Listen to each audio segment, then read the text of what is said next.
அடுத்தது வந்துட்டு எங்களோட மாமிக்கு கொஞ்சம் கேன்சர் வருத்தம்.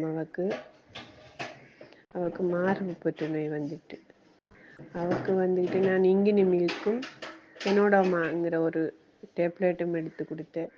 அவள் சொன்னா மாஷால்லா இன்னைக்கு நல்ல நான் கொஞ்சம் சோர்வாக இருந்த கடுமையா இப்போ நல்ல ஆக்டிவாக இருக்கேன், நல்ல உடம்புக்கு தெம்பா இருக்கு, ஏதோ ஒரு உற்சாகம் இருக்கின்ற உடம்புல அப்படி ஒரு மாற்றம் எனக்கு விளங்குது சொல்லி சொன்னாங்க.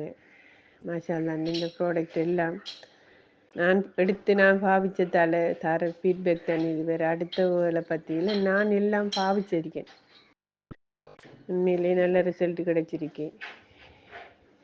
இறைவன் செல்றான் தானே, இறைவன் எல்லா நோய்க்கும் மருந்து இயற்கையிலே உண்டு. நம்ம செயற்கையை நம்புற அளவுக்கு இயற்கையை நம்புறல, அதால வர பிரச்சனைகள் தான் நமக்கு. இன்ஷா அல்லாஹ் எல்லாரும் இயற்கையை விரும்புங்க, ஆரோக்கியமா வாழுங்க.